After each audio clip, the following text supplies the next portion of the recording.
mix.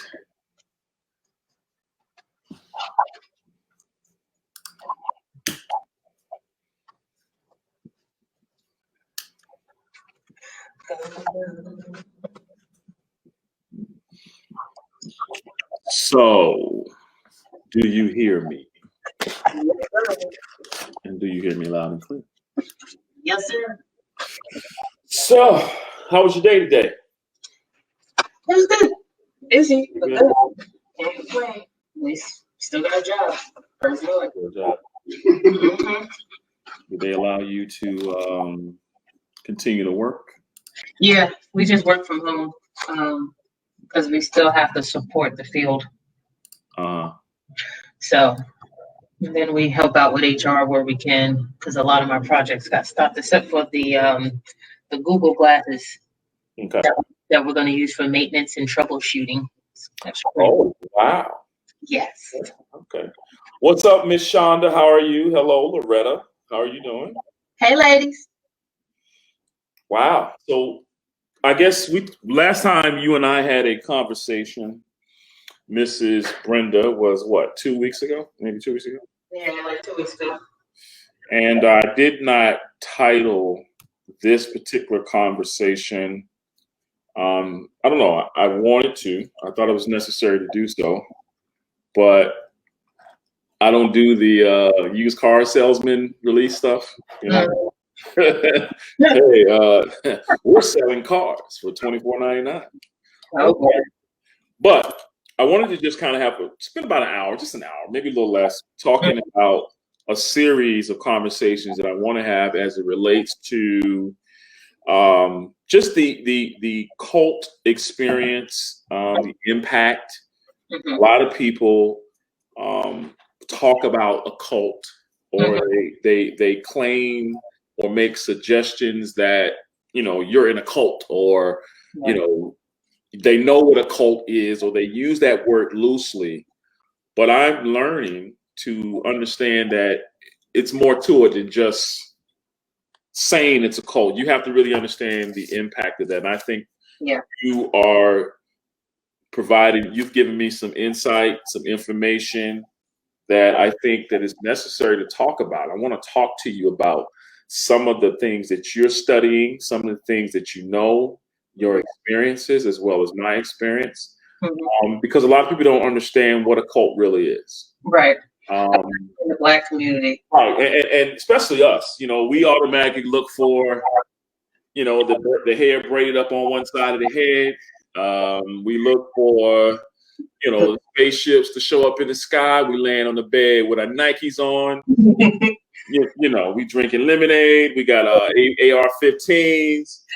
Well, those are the most popular, most common things that we can identify with. But there are some behavioral practices. There are some things that people need to understand. And also, most importantly, how to exit, how to heal, and how to continue living your life, right?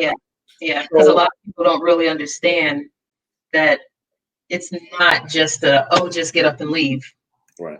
You know, so what are your thoughts? What are your thoughts? What is a cult? Well, so you have two different schools of thought, because you have those that can say, well, any group can be a cult, right? No, that's not true. A cult is when you have a group, but now you are not able to independently think. You're not allowed to operate individualistically. Your individualism is traded for the group identity. Okay. And everything you do has to be about that cult. You have to take on their beliefs. You have to have the friends that they say you can have.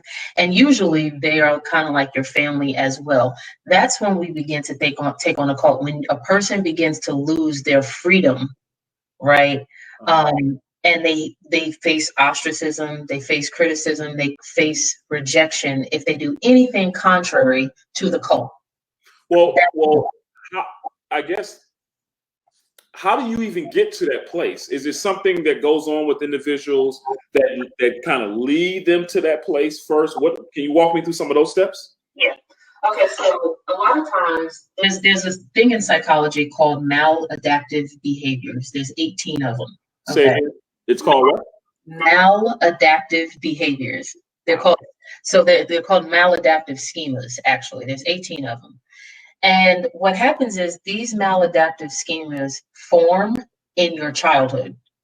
So when you are a child, if you don't get the things that you need from your parents or from somebody who is significant in your life during those formative years, you begin to form maladaptive behaviors in which you can have three coping mechanisms associated with. So you can either be avoidant, you could be overcompensating, or you could surrender. Okay. And so what happens a lot of times is when that happens, as you begin to grow up, that one situation that happened that caused you trauma, you begin to repeat living that pattern, choosing those people. So if you have, say, rejection issues or the abandonment issues, that maybe happen from your father or your mother, right? Or a grandparent or whatever. You may find that as you grew up in life and as you became an adult, you found yourself attracted to certain people that reinforced those abandonment issues. But that is because that's what you're attracted to. Okay. Because now that's your schema. That's if you think it's just your personality, it's not. And so a lot of times that can leave you susceptible to gravitating towards certain personality types, certain charismatic leaders that end up being, tyrants and stuff like that. Or like if you have already had subjugation issues where maybe when you were growing up, you weren't affirmed by your parents, and maybe they were very controlling.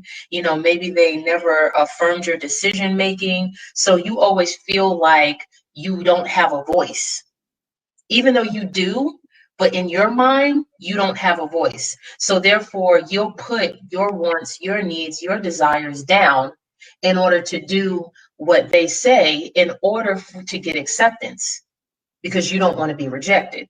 So that carries with you, and then you'll begin to see a pattern in all of your relationships where you play this subjugated role to possibly dominant people, or you may marry somebody who's more subjugated than you, so that way you can feel dominant. Wow. So, I think a lot of times we misunderstand how these things really impact us, right? Mm-hmm. I can go back, I would say about 2005, Mm-hmm. where I was involved in a ministry, and on the front end of the ministry, everything was wonderful. A lot of love bombing. Yep. We had great time. The pastor would come to the house. Mm-hmm. Anything you need, they made it available to you. Mm-hmm. But what I started realizing is that there was this, what you would call a vortex, or a circular movement of cliques and opinions and ideas, and and then next thing you know, you had to listen to only this person. Yep. And everybody on base or everybody around us was wrong. Yep. The church was a very progressive church. The pastor was young. But what I started really seeing is, this exclusivity. Yeah. And one of the things I wanted to post and share in the chat so people can understand, we want to be able to identify some of these things. Yeah. Tip portion is very important to express.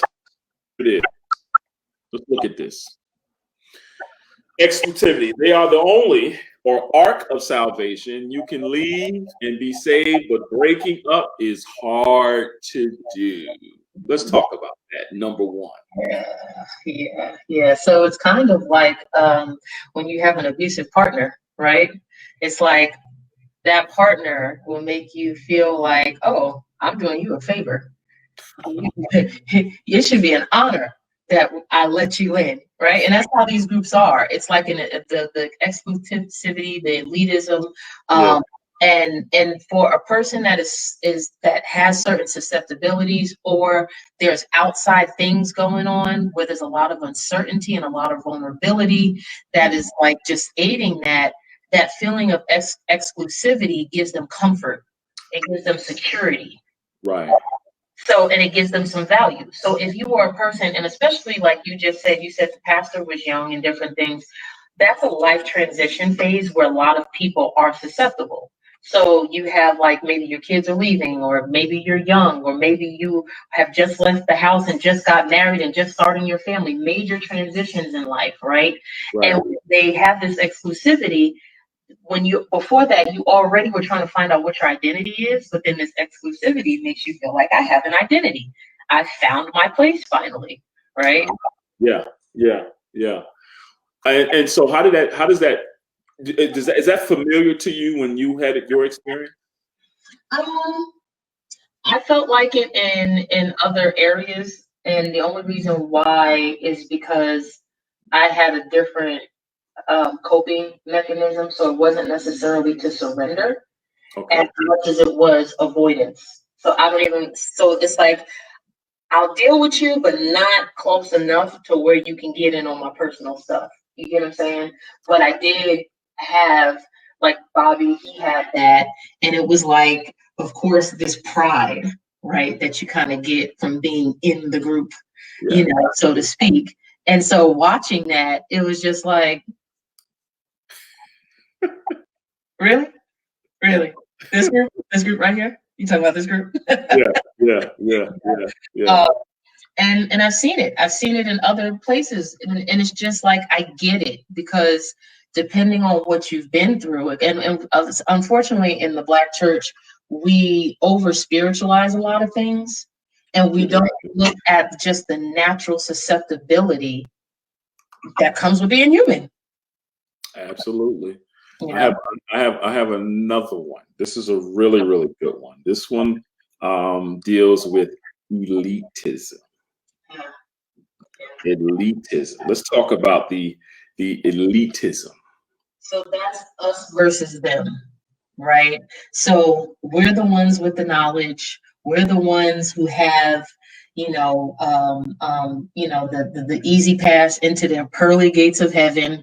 You know, I'm on top of the security bouncers list. You know, when I go and I die and go up to heaven, I get to go straight to the VIP section in heaven, right? And everybody else who doesn't believe, who doesn't have this knowledge, this rare knowledge, they're not worthy. They're devalued, right? So you feel this, like when you get that acceptance into this elite group, you feel elite, and so now you become prideful. That's interesting, because what you would hear in most situations, and I think in the terms going back to my experience in 2006, it was almost as if the pastor or the church or the organization was, we're the only ones preaching truth. We are the only ones that are seeing the revelation. We hold the keys. We have all the insight. We pray more. We fast more.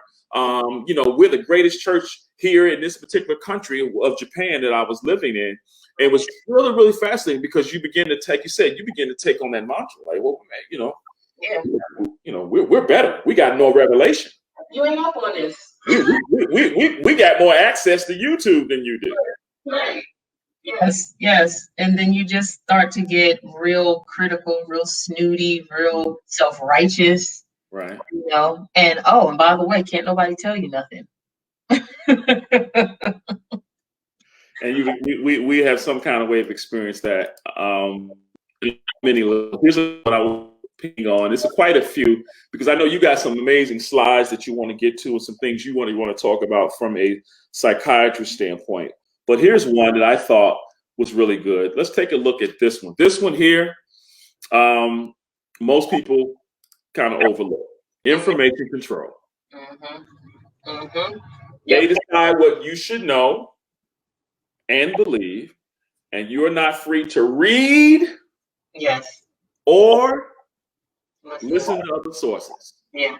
Let's go. Because the way that your critical thinking Mm. is disarmed. Mm. You see what I'm saying? Because if you read other information that is contrary to what they have, then that creates a threat. And then you're going to start to critically think. And then you may just disagree, or you may just find out the truth. So they have to control information. If you think about it, right?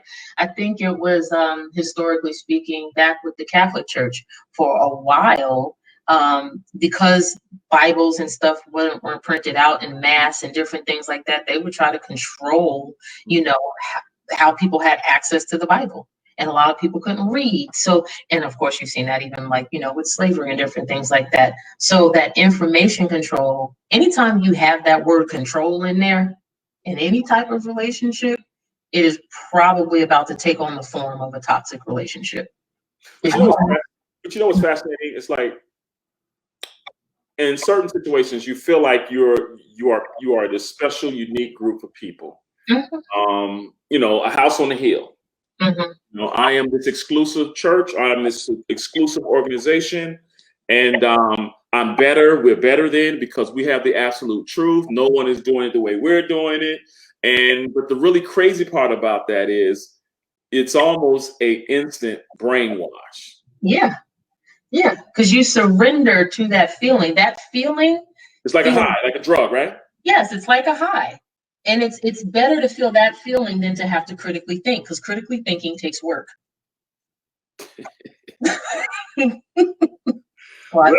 Let's look at this number 4. I think this one will probably resonate with our audience here and on the Facebook land, on the Facebook. On the books. This one here is talking about submission.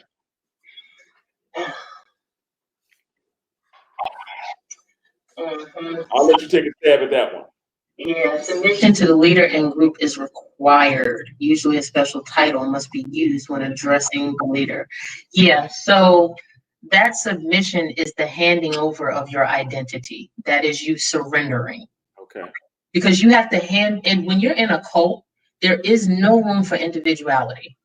None whatsoever. So you need to hand over your individual thought, your psychological making, your personality and personhood, right?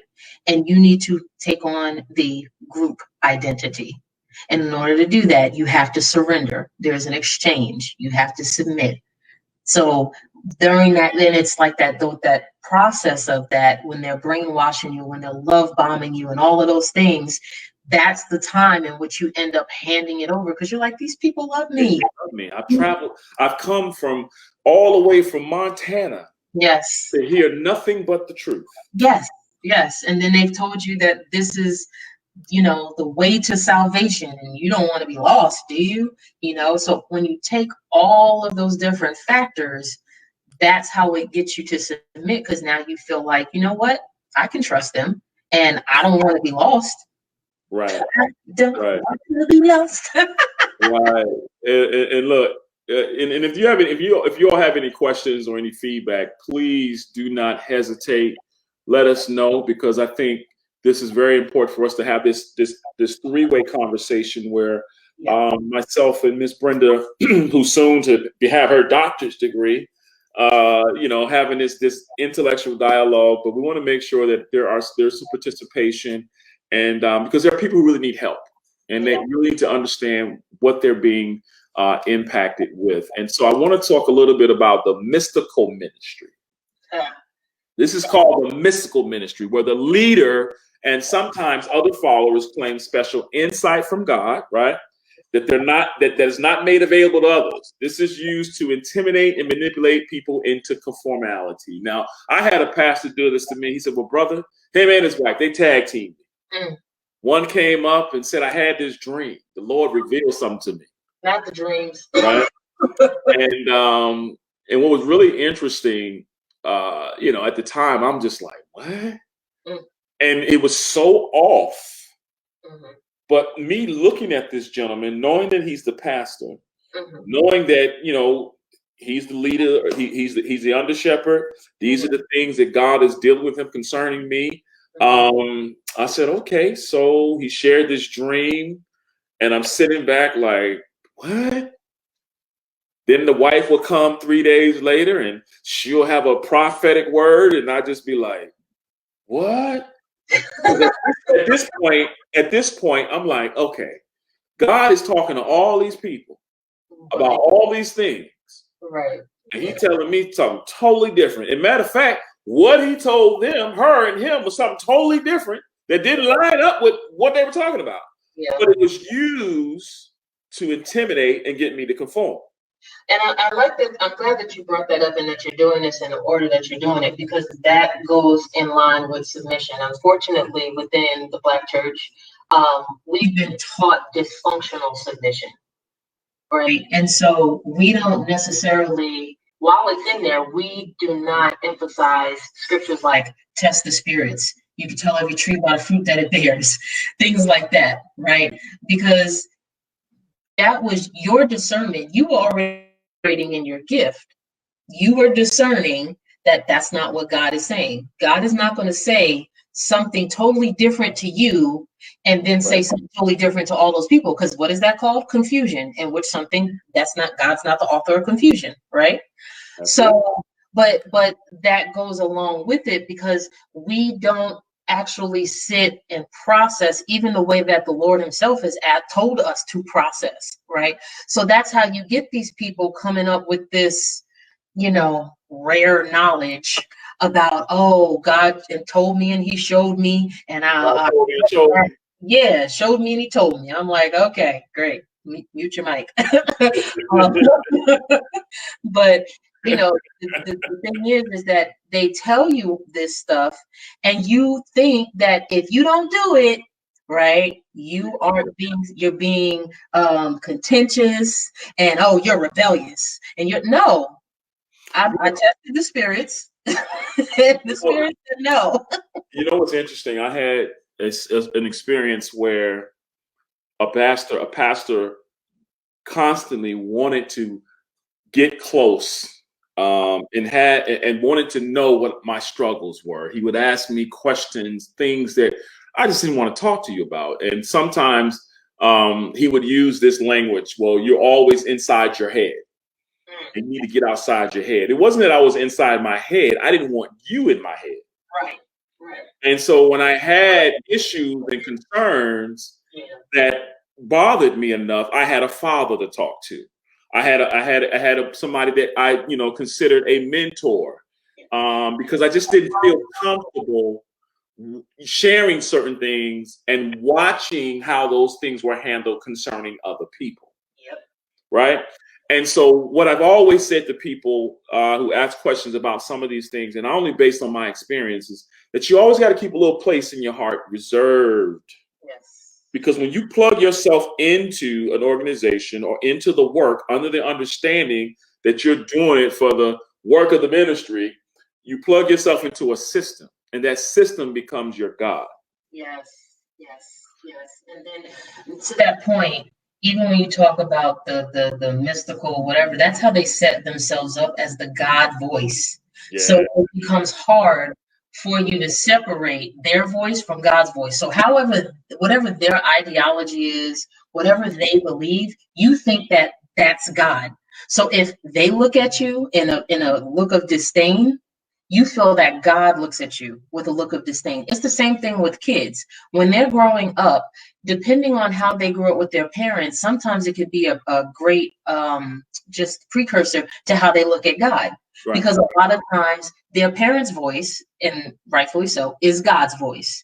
And then they have to come and know God for themselves, right? And hopefully it lines up. But you know what's really interesting here as we talk about this? Mm-hmm. When you talk about personality types, right? Some of these things can, when look at the one here, it says isolation. Leaders or individuals could say, I encourage you to be with your families. I don't encourage separation, but passively aggressively encourage it. So you get two different streams of communication. So, for example, the group leads its followers to separate from others, families and friends in the world. Uh-huh. That is a psychological tactic. Let's talk about that. So I'll tell you, because think about it, right? The enemy, he comes as an angel of light. So he's not in full demon form yet. He comes as an angel of light. So when they're telling you, oh, it's okay for you to hang out with other people, that's angel of light form. But you got to watch their fruit. When you start trying to hang out with people and you see them kind of like look at you a certain way or try to course correct you from that, that is their fruit, right? Like we say that even in relationships, right? You got to prove it to me. Prove means action, right? So if you follow their actions, if their actions is contrary to what they just said, that's a problem. And the reason why they want you to isolate is so that way they can indoctrinate and disarm threat, because as they're giving you information, they don't want anybody else in your ear to rebuttal. You get what I'm saying? Yeah. I got it. So if I am still connected to my family and I'm joining this group and I come and I say, roses aren't really, a plant, they're fruit. And then my auntie goes, girl, let me pull this up for you. That's not what this is. And let me show you what my aunt just did. That's a threat to the ideology I just picked up. So what am I going to do? I'm going to take it back and I'm going to say, well, I did my research and you're wrong about this. Now, once you spew that out, now the rest of the group is going to start doing what? Thinking, right? So you don't want that, because that's too much friction. That's too much trouble. So isolate you and cut that off. We can keep all of that down. Have you ever experienced a level of authoritarianism? Oh, definitely. Bobby and I, we had a situation where, it was like, oh, you leave here, oh, watch, you soon gonna see, just watch, you're gonna see why I said you need to focus on your family and on your marriage. Actually, the problem was you, sir. You created the problem. It was you. Wow. It's quite interesting, because there's a way to disagree, right? Or the way we have situations set up where if you have a question, there's a concern, there's protocols, there's things that are put in place. But what I found fascinating is that most individuals that operate in this capacity, when we talk about the attributes or how to identify cult or a cult leader, the bait and switch is just fascinating. Yeah. You go back and just listen to old sermons, or you listen to or recall conversations. It's almost like, I'm telling you, I have a narcissistic disorder. I am letting you know that I'm controlling you. As a matter of fact, I'm going to preach a message to kick you out so you won't come here. This church is too big and I don't want all y'all in here anyway. Yeah, it's kind of it's a lot of psychological things going on, because it's like you have the gaslighting to make you feel like you're dumb for suspecting the things you suspect, although you do see it, and then it's the reverse psychology, because now I'm pricking at your pride, right? Like that's what happened to my husband, right? It was like pricking at his pride. Go then, I bet you're gonna leave. And then it's like, well, I'm gonna leave when I feel like leaving. Like, got him. I was gonna hang on anyway. I ain't thinking about you. Right. Another one I suggest was fear and intimidation. Let's talk about that. So that's dealing with punishment and reward. Right. So there's a punishment for having independent thought. There's a punishment for doing anything that is contrary to what the rules of the group, the ideology of the group.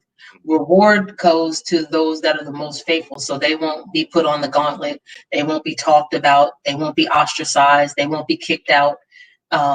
So those are tactics that are used, and people witness that. You see it happen to one person, and then it makes you be like, well, wait, I don't want to be in that. So you'll keep your stuff quiet and you'll make sure you conform. Although you have questions in your head, now that you've seen an example, because they normally make an example out of a few folk, and it's like, I don't want to do that. I don't want to be that. So now you're consumed with the fear and intimidation, and you're scared to even have an original thought. You're scared to associate with people. You'll cut folks off when they did nothing to you. You don't even have full proof. You just heard he said, she said. That's all you heard. But because you are afraid of being the next one to be kicked out, it backs you in a corner. Erica wanted to know, what is it, Tetaun, that changed your heart and caused you to leave? Well, Erica, this is 2006. Let's see. Let me go back into my prehistoric brain. What really was happening, and I say this all the time, but what really caused me to really leave and get out of Dodge is when the sexual immorality and the perversion started to surface. Mm-hmm. And so what I did, I just basically did what any young believer was doing. I got into the Word, spent a lot of time, really isolating myself and really understanding what the Bible says about what my experience was. I started listening and watching, and I got real quiet. And said, I was a video guy, so I was running the video ministry. Mm-hmm. So I was able to sit back and look at all the video, and I'm sitting back editing this video for the TV show, and I'm just like, wow. And so they had a prayer ministry, and we're constantly praying. And so as if I got into the Word, I unplugged myself from the idea that this was the elite ministry, and this ministry had nothing but truth. Now, mind you, this is 2006. I'm in Japan. I'm away from America. I'm isolated. And as I started to unplug myself from the system and readjust my vow and plug myself back into what was true and all truth, then comes the download. Prepare your family. Yeah. And then these things begin to just kind of manifest. And what happened, sometimes you kind of just, I'm going to look past that. That didn't make sense. Mm-hmm. Oh, I'm going to look past that. Nah, that ain't true. But when you start counting up the costs and you start looking at the impact of how it was impacting your life, your relationship with your children, family, the contradictions, or you just need to go pray. Well, how about this? I remember a moment when I was in my kitchen and the scriptures were very clear. Ezekiel had to go before the leadership, and I stood before the leadership in a meeting. It was all set up. I read what I needed to read, and I got out of there, got a phone call from the wife. She's laying me out. You can come back and interpret that. And I'm like, I ain't coming to interpret nothing. Y'all pastors, I'm getting up out of here. And from that point on, it was a peace. It was freedom. And I forgave myself for being caught up in it. And I said, I'm going to keep on moving. Yeah. Because you got the fruit out of it. Every tree by the fruit that it bears. I know that was us too. When, first and foremost, staying in line with the Word, it's because the Word is called light. So you'll be able to see certain things, right? As opposed to when you're in darkness. So there were certain things that I saw from an inconsistency standpoint, and I would be like, babe, but what about this? But what about this? And it's like, no. It was like swatting. And I was like, okay. But then it came a time where it was like the season had come for the fruit to bear, for us to see if it was good fruit or bad fruit. And when it did, it was like, go back to the Word. And as I began to, and especially him, as he began to get back into his Word, not his Word vicariously through somebody else, but him getting into his Word and not with that voice in his head, then it was like, oh, wow, wait a minute. And then you start moving accordingly, because the day you hear his voice, harden not your heart. So I guess this conversation is really good. I want people to really just kind of process what's happening. Please, by all means, you need to really, really take the time and do your study. Yes. There's so much information out there. Yeah. So instead of looking up what Jay-Z and Beyonce is doing, what Kanye is doing, get your Bible, get those things you need to really study and know what we're experiencing, and know that there's a way out. And so I want to continue on our conversation on this last point. There's many other points we want to talk about. We'll come back tomorrow because there's a piece I want you to present and talk about some things that you wanted to share. And this last thing is leaders have no accountability. That's fascinating to me because when I think about levels of accountability based on my past experience, this particular pastor in 2006, he said he was accountable to this one. He would name all these bishop names. He would name all these pastors' names. He would bring some of them in, and he would also carbon the ministry the way those bishops and pastors would have their ministry set up. But there was no real accountability from the leadership because he continued to do and operate in such a manner that was just like, wait a minute, is this Donald Trump in 2006? No, let me stop. So, and so I think accountability is important, right? Yes. But in this church that I was at, the pastor had a number of people that will agree with him. Yes. They would walk around all tough, they sha-ta-ta-ta, they all anointed in nice suits and carrying on, but they was yes men. Yeah. It's funny because, and I think that right there is the source of a lot of trauma in the Black church. And I'll tell you why. Because a lot of times the accountability is misplaced. So when leadership or the pastor or someone in leadership does something, it's like reversed. The church is quick to give grace and honor to that leader, but the person who is the victim, they hold the victim accountable.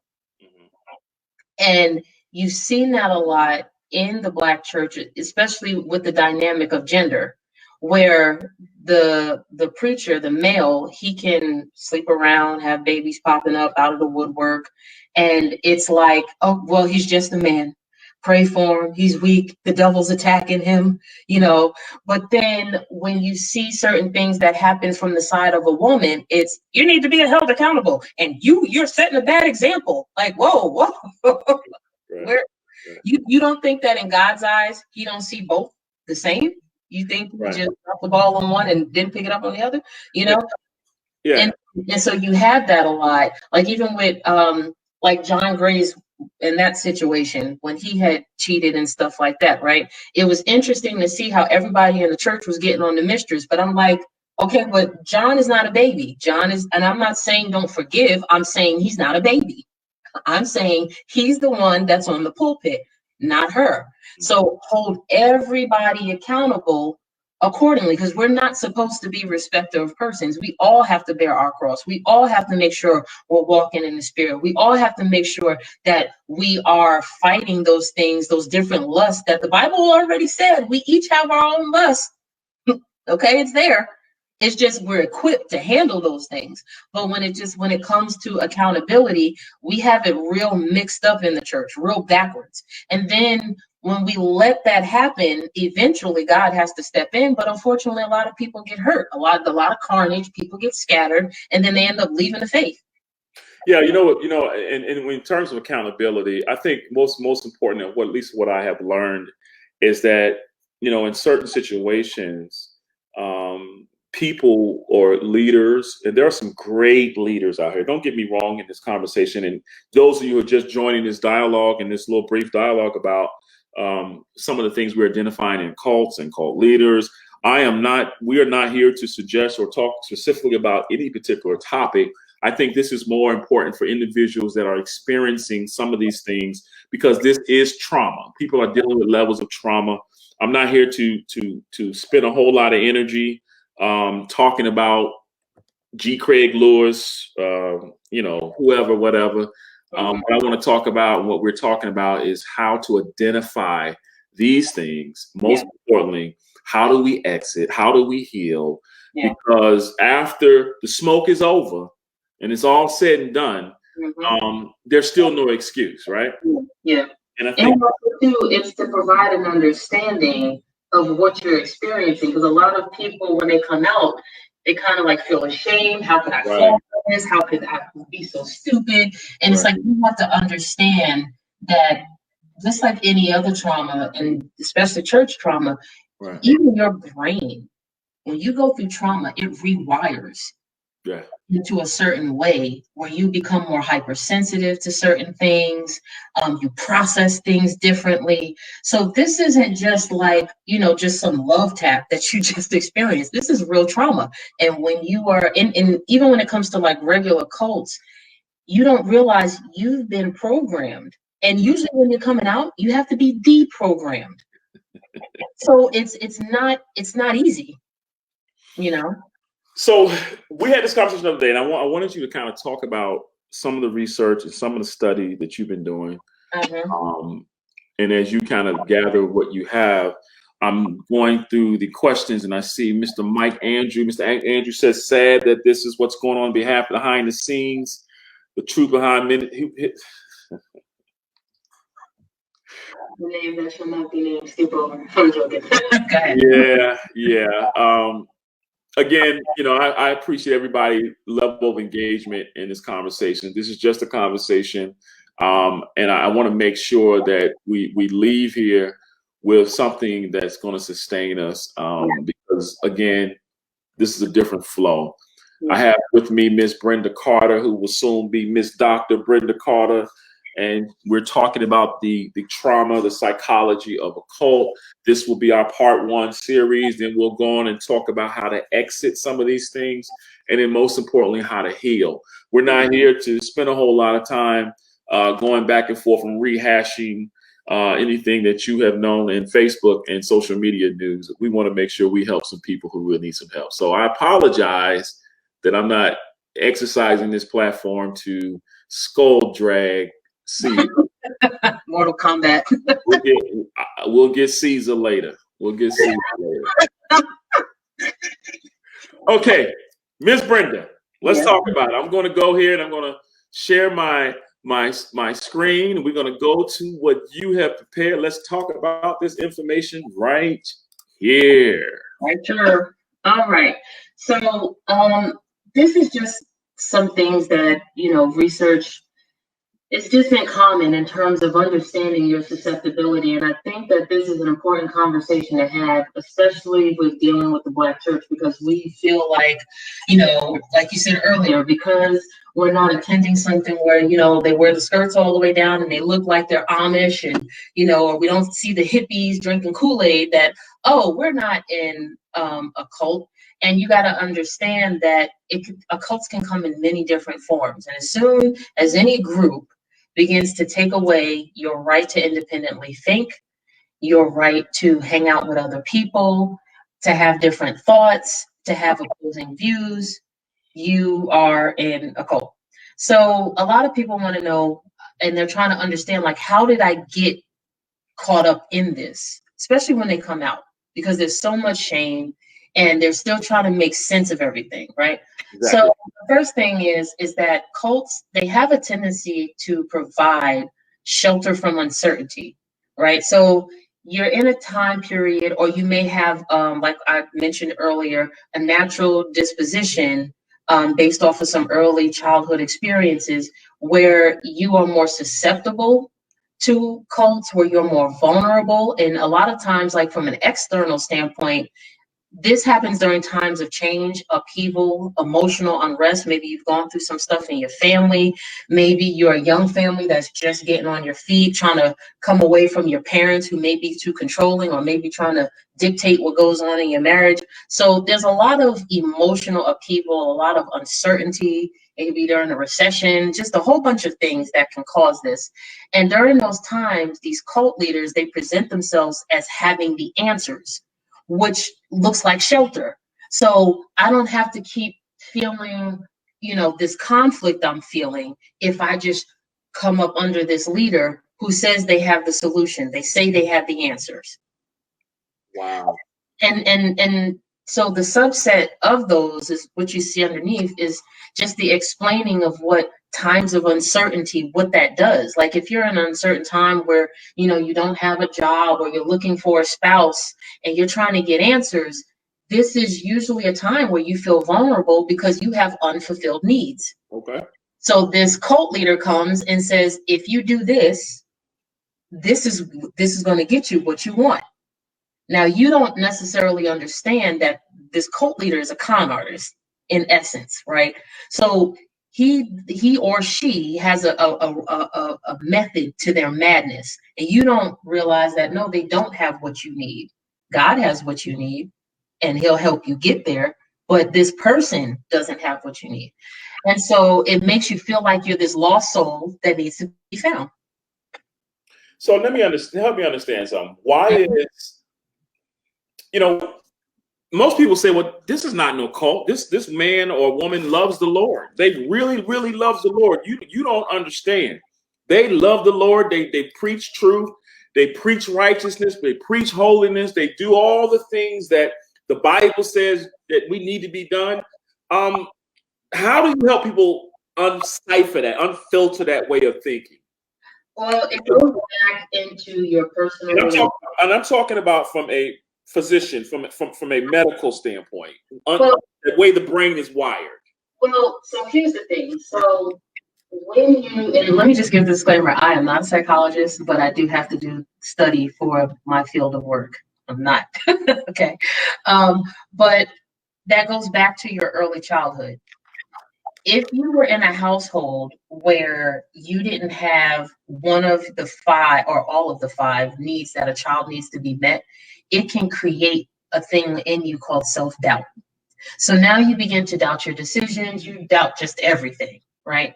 And so unless those feelings and that initial door opening of self-doubt, if those aren't addressed through therapy, there's specific therapies that you can go through to help address that, cognitive behavioral therapy. If you don't go through and reconcile those accounts, then what will happen is your scales will be off, your perspective will be off. Right. So you'll deem something as being righteous when it's really not, because you doubt yourself, you doubt your knowledge, you doubt your ability to discern, you doubt your giftings, you doubt everything. So if anybody, even someone looks like they know how to quote the scripture, oh man, she knows the word. Don't even know they clicking it, they cut and pasting and clicking it into Facebook with them. Yeah, like how do you know? When right. The Bible says you'll know every tree by the fruit that it bears, that's a process. You don't bear fruit overnight. Right. So even if you just watch long enough, don't watch what they say, because how do you know? Do you live with them? Right. A lot of times we see folks that preach one thing and then come to find out they doing something behind closed doors that'll just blow your socks off. But the whole time you thought they were righteous. Who's to say? You don't know that. DeAndre Love, have either of you ever been in a cult? And if so, what steps would you recommend to an individual struggling to escape a cult? Wow, DeAndre, you just trying to get ahead of tomorrow's show, but I guess we can talk a little bit about that. I'll start with you, Miss Brenda. First, if a person feels like they are in it, because you have to have like some form of acknowledgement that something is off, even if you can't put your finger on it. It's acknowledgement of some sort. The next thing is reconnect with those bridges that you may have burned through that isolation, because you're going to need support. You're going to need emotional support, mental support, spiritual support. You need somebody that's going to be, at least praying you through. So reconnect, rebuild those networks again. And then I would say, because you were talking about, because cult behavior, as we're going to talk about later on, that is psychological warfare. So you may even need to talk to a professional that can help you with that. Because a lot of times we don't realize just the amount of programming that goes on. And when you come out, it's like ripping away the scab, but there's an infection underneath and you need to get to the hospital to put some antibiotics on it, so to speak.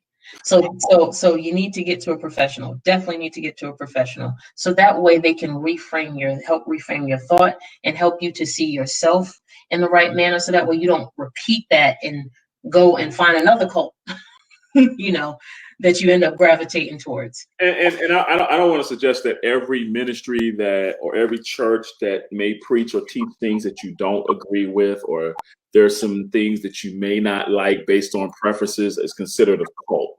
I don't want to communicate that. We just want to lay out some experiences, some foundational things, some basic things to look out for as it relates to, the subject matter at hand. So I'm gonna go ahead and flip to your next slide. You have here. I want to talk a little bit about this because I found this second slide that you have given to be very, very interesting. Yes. Talk about this. Okay. So gains. Another thing that a lot of times cults will use to attract you that make you a little bit more susceptible is the perceived gain. Now, what you have to understand is that a lot of this joining of cults is not done consciously. It's not like, oh, I'm going to join a cult. You don't, if you're not even aware of it, you're not even joining for that. You are literally joining to either feel a sense of family and community, or to socialize, or to feel a sense of belonging. So you feel like I am gaining something that I did not have. It's filling a void. So, like I said before, like if you're in times of transition and different things like that, you feel like, okay, I have a sense of certainty now, because there's a certain level of security that joining these cults, they give you, they provide to you, And so a lot of times, like with that certainty, you'll have a leader, and oftentimes they're charismatic, and people will automatically, to the point that you just made, attribute certain things, certain characteristic traits to them that they think is being projected, but they don't really have that characteristic. So they'll say, oh man, this person really is strong, or they're really wise, or, they're really deep in knowledge. And you don't understand, you projected that onto the leader. That doesn't mean the leader actually had that. Now, this is one that's real interesting here. This sense of certainty. There is a sense of certainty that is gained when people join cults. I think you mentioned before, did you not? Mm-hmm. Okay, let's move on down to sense of meaning. Since they have been provided a new method of living, members follow their leaders obediently, endowing their lives with meaning and direction where none had existed before. So then there's this sense of security. Yes, and so like with the sense of meaning, that is the opposite of when you feel lost. That lost soul. I didn't know what I was going to do. I didn't have purpose. I was looking for meaning. I'm looking for a husband. Or I'm looking for a husband. Yes, because where's my purpose? It's looking in for a wife. Right. So it's my purpose is in serving on the usher board, because they'll do that too. You need to be serving in ministry. Okay, did God tell me? Right. I digress. And then you have the sense of security, right? So cults conjure a feeling of security and safety, which decreases the person's feeling of individual responsibility. Because individual responsibility. Stop right there. Stop right there. Let unpack that just a little bit from me. Okay. So individual responsibility, that takes work, which means that you are responsible for, checking stuff out to see if it holds up as true. Before you write somebody off, you are responsible to be like, well, wait a minute. I don't want to just be so quick to believe what somebody said about somebody else. Let me see if this person is really what they say they are. Like, you have to do the work, right? But with cults, they decrease your sense of self-responsibility, and it increases the leader's suggestibility and influence. Wow, that's good stuff. Yeah. Techniques and tactics. The buyer beware, common ground. An effective technique often used to draw followers is by having others in the group identify with them. This provides a sense of familiarity and assume similarity. Let's talk about this. Yeah. So it's basically like, oh, me too. Right? So maybe you'll get somewhere and they'll be talking and like, oh yeah, I experienced this at a church. Oh yeah, we did too. We did. And so what it feels like is like, man, there's a sense of belonging. Oh, they can identify with me. They know what I went through. And that's usually how they begin to recruit you in and get you to buy in, because then they'll come with that spin. Oh yeah, man, they was practicing such and such and such. And you're like, really? Wow. So you see how they flip it. Love bombing, indoctrination, and surrender. Yeah. Will you make is there a way to make these slides available to other people? I think it's very important people can go back and look at this information. I'm not sure if they're able to read it or see the information from their phones or from their desktops, but you have put together some really, really good, solid insight. Yeah. The sense of security. Yes. Cults conjure a feeling of security and safety, which decreases the person's feeling of individual responsibility.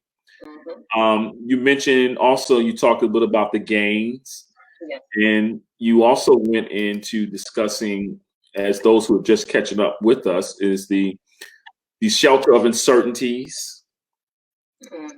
People that travel, they get excited about a particular church, a particular organization. They travel, they leave their families, they pack up, and then they get to a place and they realize, whoa, wait a minute.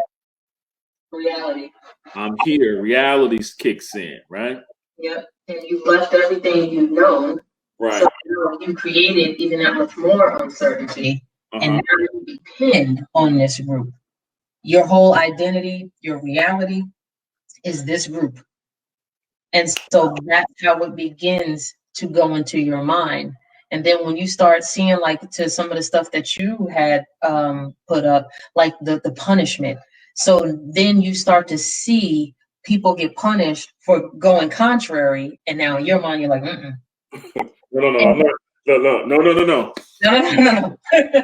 Right. You know what's difficult as we look at some of this information that you're sharing. The first thing people sometimes feel, they feel a sense of self-doubt, confusion. Yeah. I know when I experienced 14 years ago, was a lot of anger initially. Because here it is, I think in my mind, I've worked so hard. Yes. I believe I did all this. I just wanted to do the will, and I wasn't trying to do this, and I was just trying to serve. And then it's a hurt and the letdown. Yeah. But it's really fascinating because, like you said, it's a chemical. It's almost like a real relationship. You're in a relationship with an idea, a way of thinking, a lifestyle, a system that is totally contrary to how we should operate in a church or in these types of groups and settings. Yeah, because you got to understand, out of all the effects that come from being in a cult, one of the major ones is that you have to realize you are experiencing psychological warfare. Okay. And so, you're systematically deprived of a sense of power, mastery, and selfhood. And so as a result, it begins to invade your real life experiences that you know to be true, your personality, your psychological makeup. And so what ends up happening is it ends up making you feel psychologically disabled. Wow. It's good stuff. It's good stuff, Brenda. Very good stuff. Yeah. Well, while we get ready to wrap it up a little bit, we're only going to take about an hour of your time. We're going to come back tomorrow and talk a little bit more in depth about this concept, or this conversation about how to identify cults. I just really appreciate you, ladies and gentlemen, taking the time on your Facebook feed to just come in and give your perspective. Right now, I'm going to open it up for some questions, some comments, and really, really make sure that the information that Brenda has put together, I want to make sure that it's made accessible to you so you can take the time to look at it, research it, and be encouraged. Many of you in this chat have either been in a situation, who left the situation, or either familiar with some of the things that we're talking about. Continue to really, really extend the invitation to people and encouraging them, because once you leave a cult, or once you leave a situation that resembles that kind of that control mechanism, don't believe the hype. Your life would be wonderful. It sure will. Don't believe the hype. Look, I said, look, when you leave, do not try to be a Harriet Tubman. I got to deliver these people. They got to be set free. Yeah, oh, they got to get set free. And that's the wrong thing to do. Grab your family, grab your horse, grab your Toyota, and grab your sandwich and leave. yeah. Leave. And don't look back. Because it's a whole process just Getting to a point of mentally leaving. Yeah. Even if you physically leave, it's still here. Yeah. Because, here's the thing. You want to go back and try to, come on. And everybody is still plugged into the system. It's like when you're on a plane, right? And they drop down the face mask. They tell you, put your face mask on first, then help, your kids or whatever. Yeah. It's kind of like the same thing. You can't help anybody else if you ain't fully free. Mm-hmm. No, and then what happens with the leadership in certain situations, they're watching you. Yeah. Right. Yeah. And so what happens is individual may leave if they are in some type of position or whatever. They'll go back and start killing your influence. Oh, of course. I know that firsthand. They done gone back to hip hop. Right. They got Jezebels, or right. You don't go, and so before you know it, they are waiting for your exit strategy. So when you exit, it's already.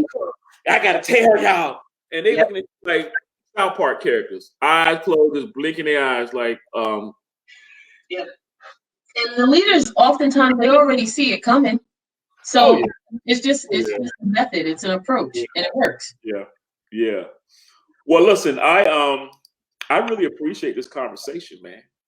If there's any additional things that you want to share as it relates to the information that you shared, because of course we didn't go into everything. Right. I want to manage our time and make sure that we're not exceeding our time. Yeah. We can always come back, double back with that information. But there's some things you want to share. Feel free. You have a call to action. You got a few minutes. Go ahead and knock it out. I would just definitely say, please get back in your own personal relationship with God.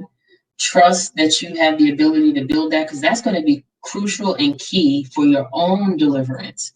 Because he'll lead you. He'll definitely lead you. I know for me, when me and Bobby came out, that's what we had. We had to have that season where we just rebuilt our relationship, just separate from anybody else's voice. We had to build our own relationship, and that takes time. Relationships with folks that maybe we came down hard upon, back when, we was doing practicing elitism, so to speak.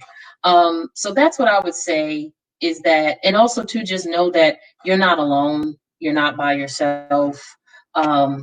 And it's going to be okay. It's just a process. Everybody goes through something, just like when you're in high school, you might have went through your little thing or whatever, and there's help. You're not alone. You're not, it's not the end of the world. There is life after, and it's great. What do you say to individuals now? There are a couple of elephants in the room. And you and I and Bobby, we share some dear experiences. How do you encourage those individuals? There may be people on this conversation that, hey, anonymously just listening or watching. They're dealing with a lot of fear. Yep. They've made great sacrifices to come to a place expecting the great move of God, and there are things that just didn't work out. How do you encourage those families, those women? How do you get them? What does the detoxing period really look like? Well, first and foremost, like I said, you have to be honest with yourself to say that I am in this toxic situation, right? But the other thing I would say is don't blame yourself, because that's not you've already felt enough condemnation, right? You don't need to add to that. You need to understand that it happens. Okay. Now let's get the help. Build that support system. You know what I'm saying? Reach out. If you know somebody that got free, reach out. Don't reach out to people that that have that same mindset. Reach out to somebody that you can just talk to, that can help you sort through the mental clutter, the emotional clutter, right? And then you also need to understand, and you might have to say this in your head, but what they told me is a lie. Because a lot of times they tell you stuff that makes you feel devalued. Yeah. Oh, if I go back to work, I'm devalued. No, you're not. No, you're not. If I do this, I'm bad. No, you're not. Show me in the word specifically, not with their voice, not with their twisting of the scripture. I want you, with your own original thought, to go back to the word, and I want you to show me where. You know what I'm saying? So, well, Brenda, I really appreciate you as my guest of this random pop-up live, what we call it, right? I just appreciate it, man. I think these conversations are much necessary, and just talking about these things. Neither nor or I are subject matter experts, but I am experienced expert, have experienced some things. And I really, really believe that sharing our experiences, most importantly, those things that are dear to us, and that is family, you have to protect that. You know, I think what happens is when you get involved into these situations, it's like a relationship. There are soul ties. You're plugged into the idea of this particular organization. It is your ultimate food source. Anytime a man tells you that you don't listen to nobody else but me and threaten to put you out, and it's all a kiki ha ha. No, it's not really a kiki ha ha. Right, it's not. Pay attention. Okay. You know, you got to be well aware. What does a loving environment really looks like? What does it feel like? Right. You know, of course, you're going to have cliques. You're going to have people that are going to join together and become friends and socialize together. But I would be very cautious of individuals that, you know, will spend a lot of time talking about other people, controlling how you live your life. And like I said, it's not done. What is it? Overt. No, it's very subtle. Very subtle. Very subtle. And that's what you have to watch out for. It's the undercurrent. Everybody's looking for the wave. You got to watch the undercurrent. And then what happens when you start seeing the things happen? You kind of, no, that can't be. No, that it can. Don't turn the blind eye. No, that can't be. Don't look away. No, God sent me here. And then you realize that, you know what, my time is up. Right.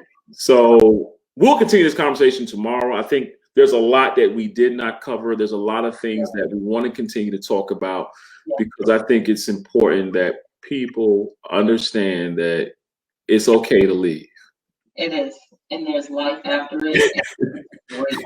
It's okay to get out of there. It's okay, you know. Yes. But much love to you and Bobby. You guys have a wonderful evening. I appreciate you. We just did it. We did a 1 hour conversation. Listen. If Seiko out there, oh, I'm sure he is. Tell him. This is how you do it, my brother. 1 hour. You gonna leave him alone? Oh man. So there's no more questions. There's no more any questions out there. We're gonna go ahead and shut it down. We're gonna wish you all a wonderful evening. Yes. Any comments? Appreciate you. Yes, ma'am. So I'm gonna go back to Mike. Oh, there you go. There you go. There you go. There you go. Yeah, Look at him. I know. Oh man. Don't do it. Well, you ladies and gentlemen, have a wonderful evening, and we'll see you hopefully tomorrow. We'll be talking about part 2, and just really, really digging deeply into this conversation to make sure that we're all clear that run, Forrest, run. Good night, y'all.